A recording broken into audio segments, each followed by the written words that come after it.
ఒకవైపు భవనం అనేది పూర్తి ఒకవైపు ఒరిగిపోవడంతో మార్నింగ్ నుంచి కూల్చివేతల ప్రక్రియ అనేది కొనసాగుతుంది.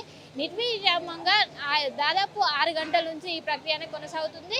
ఇప్పటికే దాదాపు 4 ఫ్లోర్స్ అనేది పూర్తి అయిపోయింది. ఇప్పుడు ఏదైతే కింద గ్రౌండ్ ఫ్లోర్ ఉంటుందో గ్రౌండ్ ఫ్లోర్కి సంబంధించిన కూల్చివేతలు అనేది జరుగుతున్నాయి.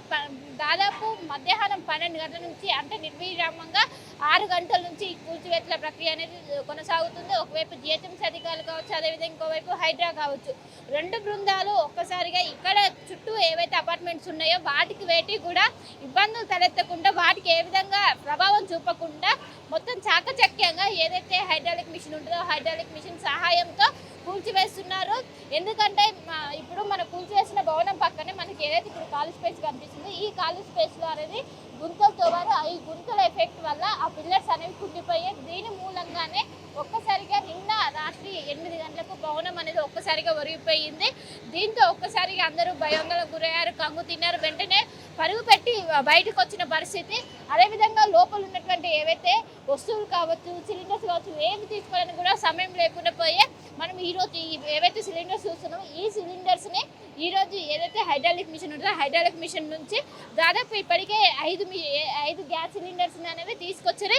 ఎలాంటివి ఇబ్బందులు ఎలాంటి బ్లాస్ట్ జరగకుండా చాలా చాకచక్యంగా వ్యవహరిస్తూ ఏవైతే గ్యాస్ సిలిండర్స్ ఉంటారో వాటిని బయటకు తీశారు.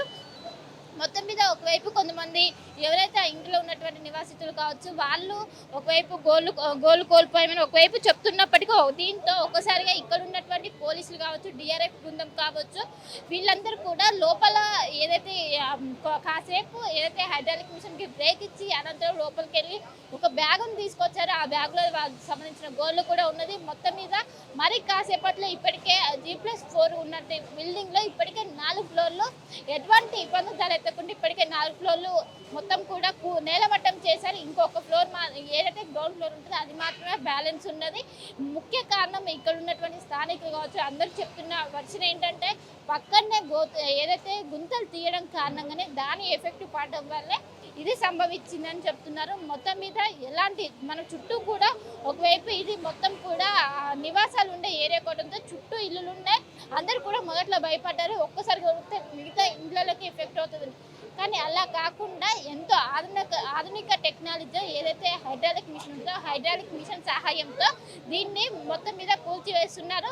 మధ్యాహ్నం 12 గంటల నుంచి కూల్చివేత ప్రక్రియ అనేది కొనసాగుతుంది. ఉదయం మార్నింగ్ ఇప్పటికే ఒకవైపు డిఆర్ఎఫ్ కావచ్చు, అదేవిధంగా హైడ్రా కావచ్చు ఈ బృందాలన్నీ చేరుకున్నారు. కానీ ఏదైతే 12 గంటల నుంచి ఇది అనేది దాదాపు ఇప్పటికే 6 గంటలు అవుతుంది. 6 గంటల నుంచి సో మొత్తం మీద హైడ్రాలిక్ మిషన్ సహాయంతో ఎలాంటి ఇబ్బందులు తలెత్తకుండా ముఖ్యంగా చుట్టూ కూడా నివాసాలు ఉండడంతో వాటికి ఏ విధంగా ఎఫెక్ట్ కాకుండా చాలా చాకచక్యంగా ముఖ్యంగా సిలిండర్లు ఉండటంతో చాలా స్లోగా ఒకవైపు ప్రశాంతంగా కొనసాగుతుందని చెప్పుకోవచ్చు. ఏదైతే కూల్చివేత ప్రక్రియ ఉంటుందో ఇంకా హార్డ్లీ 1 అవర్లో మొత్తం డిమాలిషన్ సంబంధించిన ప్రక్రియ పూర్తయ్యే అవకాశం మనకు ఓవరాల్గా కనిపిస్తుంది. కెమెరా పర్సన్ జాఫర్తో కలిసి శిల్ప RTV హైదరాబాద్. మరిన్ని వీడియోస్ కోసం ఛానల్ ని సబ్స్క్రైబ్ చేయండి. లేటెస్ట్ అప్డేట్స్ కోసం వాట్సాప్ ఛానల్ ని ఫాలో అవ్వండి. ఆ లింక్ డిస్క్రిప్షన్ లో ఉంది.